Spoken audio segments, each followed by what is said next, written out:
মৃত্যুর 40 দিন আগে মানুষ এই 3টি স্বপ্ন বারবার দেখতে পায়।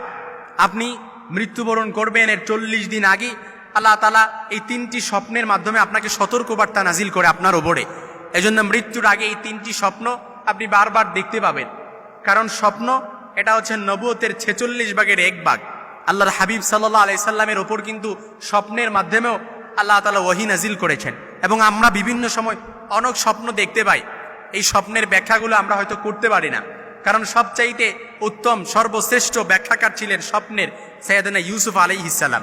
তিনি স্বপ্নের ব্যাখ্যা করতে পারতেন। তারপর মুহাম্মদ ইবনে সিরিন রাহিমাহুল্লাহ, উনিও ওনার যুগের সর্বশ্রেষ্ঠ স্বপ্নের ব্যাখ্যাকার ছিলেন। এখন অনেকাংশেই এই স্বপ্নের ব্যাখ্যা করা আলেম একেবারে কমে গেছে। এজন্য আপনি যে স্বপ্নগুলো দেখবেন এগুলো অর্থবহ কিনা সেটা বুঝবেন কিভাবে? এই 40 দিন আগে এই 3টি স্বপ্ন যদি আপনি বারবার দেখতে পান, তাহলে মনে করবেন আপনার মৃত্যু ঘনিয়ে এসেছে। এর দ্বারা আল্লাহ তাআলা আপনাকে সতর্কবার্তা আপনার উপরে নাজিল করেছেন। স্বপ্ন হচ্ছে 3 প্রকার। 1 নাম্বার স্বপ্ন হচ্ছে এটা হচ্ছে মিনাল্লাহ, আল্লাহর পক্ষ থেকে। 2 নাম্বার হচ্ছে যেই স্বপ্নটা শয়তানের পক্ষ থেকে হয়। 3য় নাম্বার হচ্ছে এমন স্বপ্ন সারাদিন যে কাজকর্ম করছেন, অর্থাৎ সারাদিন আপনার কল্প বাস্তবতা, আপনি যেগুলো নিয়ে ভাবতেছেন এগুলোই আপনি কি করতেছেন, রাত্রিবেলা স্বপ্ন দেখতেছেন।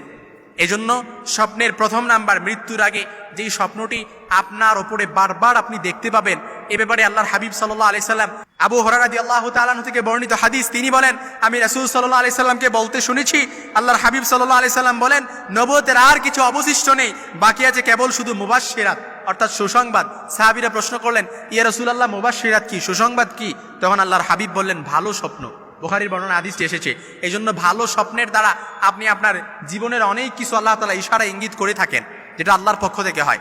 এই জন্য মৃত্যুর আগে যে প্রথম নাম্বার যে স্বপ্নটি, সেটা হচ্ছে আপনি যদি স্বপ্নে বারবার দেখতে পান যে আপনার যারা আত্মীয় স্বজন, যারা পূর্বপুরুষ মৃত্যুবরণ করেছে, তারা আপনাকে ডাকতেছে, অর্থাৎ তারা আপনাকে অধিক মাত্রায় ডাকতেছে। প্রায় স্বপ্নটা আপনি দেখতে পান, আপনার আব্বাকে দেখতে পান আর আপনার আম্মাকে দেখতে পান যে তারা আপনাকে ডাকতেছে, তারা আপনাকে কবর থেকে ডাকতেছে। এই স্বপ্নটা যদি আপনি দেখতে পান, তাহলে মনে করবেন যে আপনার মৃত্যু ঘনিয়ে এসেছে, আপনার মৃত্যু ঘনিয়ে এসেছে। তবে এটাই যে একেবারে সত্য সেটা বলাই মুশকিল, বলাই বাহুল্য। এই জন্য এটাও মনে করা যাবে না। তবে এটা দ্বারা সতর্ক বার্তা। সাইয়েদনা আলী রাদিয়াল্লাহু তাআলা আনহুর বন্ধু একবার সাইয়েদনা আলী রাদিয়াল্লাহু তাআলা আনহুকে বলতেছে, ইয়া সাদিকি, মৃত্যুর আগে আমি স্বপ্নটি বারবার, অর্থাৎ আমার এক বন্ধু মৃত্যুবরণ করেছে, সে মৃত্যুর আগে এই স্বপ্নটি বারবার দেখেছিল, সে আমাকে সবসময় বলতো। এজন্য এই স্বপ্নটা কিসের লক্ষণ? তখন সাইয়েদনা আলী রাদিয়াল্লাহু তাআলা আনহু মৃত্যুর আগেই এই স্বপ্নগুলোর ব্যাখ্যা করেছিলেন। যে ব্যক্তি মৃত্যুবরণ করবে সে 40 দিন আগে এই কিছু স্বপ্নগুলো দেখবে। 1 নাম্বার, সে মনে করবে তার আত্মীয় স্বজন পূর্বপুরুষ যারা মারা গেছে তারা কবর থেকে তাকে ডাকতেছে। 2 নাম্বার, কেউ যদি স্বপ্ন দেখে যে তার মুখ থেকে একটা পাখি বের হয়ে গেছে এবং এটা ছটফট করতে করতে আসমানের দিকে চলে গেছে, এরকম স্বপ্ন যদি কেউ দেখে, বুঝতে হবে যে তার মৃত্যুর সময় ঘনিয়ে এসেছে, তার টাইম ইজ আপ, তাকে অতি সত্বর আল্লাহ তাআলার সান্নিধ্যে চলে যেতে হবে। 3 নাম্বার, সর্বশেষ, কেউ যদি স্বপ্ন দেখে যে সে ঘুমিয়ে গেছে, এই ঘুমানোর পরে সে এক দেশ থেকে অন্য দেশে সফর করতেছে, এই স্বপ্নগুলো যদি সে বারবার দেখতে পায়, তাহলে বুঝতে হবে যে তার টাইম ইজ আপ, আল্লাহ তাআলার সান্নিধ্যে তাকে চলে যেতে হবে, তার সময় খুব বেশি নেই। এজন্য মৃত্যুর 40 দিন আগে এই 3টি স্বপ্ন যদি মানুষ বারবার দেখতে পায়, তাহলে বুঝে নিতে হবে যে তার সময় অবশ্যই চলে এসেছে। সাইয়েদনা আলী রাদিয়াল্লাহু তাআলা আনহুর বন্ধু থেকে এটা একেবারে প্রমাণিত।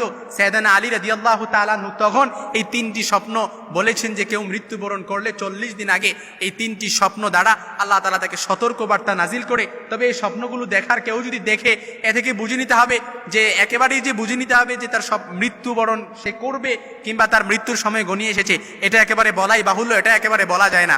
তবে কোনো স্বপ্ন যদি দেখার পর আপনার অস্বস্তি চলে আসে, আপনার অর্থাৎ দিনকাল তেমন ভালো যাচ্ছে না, আপনার সারাক্ষণ আপনি মানসিক ডিপ্রেশনে থাকেন কিংবা হতাশ ফ্রাস্ট্রেশনে থাকেন, তাহলে আমি আপনাকে পরামর্শ দিতে পারি, আপনি তখনই কি করবেন? আল্লাহর রাস্তায় ফি সাবিলিল্লাহ ডোনেশন করেন, সাদাকা করেন। কারণ ইন্না সাদাকাতু তুতফিউ গাদাবার রাব, কারণ যে ব্যক্তি দান করে, তার দান করার কারণে ওই ব্যক্তির উপরও যদি আল্লাহ অসন্তুষ্ট থাকে, ওই অসন্তুষ্টতা আল্লাহ তাআলা কেটে যায়, অর্থাৎ তার প্রতি আল্লাহ তাআলা খুশি হয়ে যায়। কারণ সাদাকা করলে সামনের যত বিপদ আপদ আছে সব কিছু থেকে আল্লাহ তাআলা তাকে প্রোটেক্ট করে, যেটা সুলাইমান আলাইহিস সালামের সময়কার এক ব্যক্তির ঘটনা থেকে আমরা একেবারে স্পষ্ট প্রমাণ পাই। এই জন্য আমরা স্বপ্নগুলো থেকে, খারাপ স্বপ্ন থেকে বাঁচার জন্য আমরা বেশি বেশি আল্লাহর রাস্তায় সাদাকা করব, পারলে 2 রাকাত নফল নামাজ পড়ে আল্লাহর সাহায্য চাইতে পারি।